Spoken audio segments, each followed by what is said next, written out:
កូនមានឪពុកកូនត្រូវហាត់ធ្វើខ្លួនឲ្យសុភាពរាបសារមានការព្យាយាមចេះអើពើចេះជួយធ្វើការអ្នកដទៃដោយសេចក្តីពេញចិត្តនិងធ្វើខ្លួនឲ្យជាមនុស្សបានការដើម្បីភ្ជាប់ជាឧបនិស្ស័យដល់កូនធំឡើងបានធ្វើជាមនុស្សល្អជាមនុស្សមានសេចក្តីចម្រើនមាំទាំក្នុងជីវិតកូននៅតូចកូនធ្វើអ្វីត្រូវ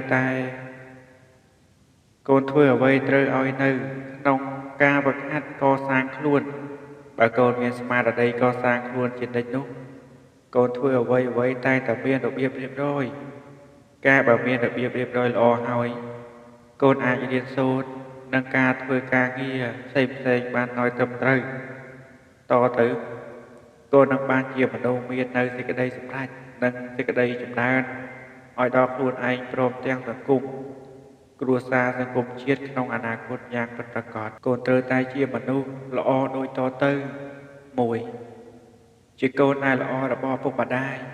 2ជាសិស្សដែលល្អរបស់គ្រូអាចារ្យ3ជាមិត្តដែលល្អរបស់មិត្ត4ជាប្រជាពលរដ្ឋល្អរបស់ប្រទេសជាតិ5ជាសាវកល្អរបស់ព្រះសម្មាសម្ពុទ្ធចូលកូនមានជីវិតត្រឹមត្រូវនៅក្នុងលោកនេះដោយខំប្រឹងសាងនៅទុសសុចរិតពិតប្រាកដចូលកូនដួលនៅឲ្យបានជាក្តីសង្ឃឹមរបស់មនុស្សទាំងឡាយចូលកូនប្រាថ្នាឲ្យពិភពលោកបានជួបនៅសេចក្តីសុខស្ងប់កូនត្រូវដឹងថាធម៌រមែងរក្សាឲ្យយើងមានសេចក្តីសុខតែធម៌នឹងមករក្សាយើងមិនបានឡើយបើយើងមិនចូលទៅរកធម៌នោះទេប្រៀបដូចជាអាហារនឹងមករកយើងឆ្អែតមិនបានដោយពិតបើយើងមិនទៅបរិភោគនៅអាហារនោះទេយ៉ាងណាមិញធម៌ក៏យ៉ាងនោះដែរបើយើងមិនយកមកបរិបត្តិទេធម៌ក៏ជួយអ្វីយើងមិនបានឡើយដូច្នេះក្នុងការដែលយើងនឹងមាននៅសេចក្តីសុខ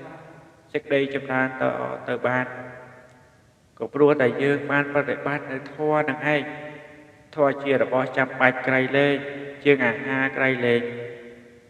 ជាងខ្យល់អាកាសនិងក្រៃលែងជាងអ្វីទាំងអស់ព្រោះធម៌ធ្វើឲ្យជីវិតយើងមានគុណតម្លៃណាកូន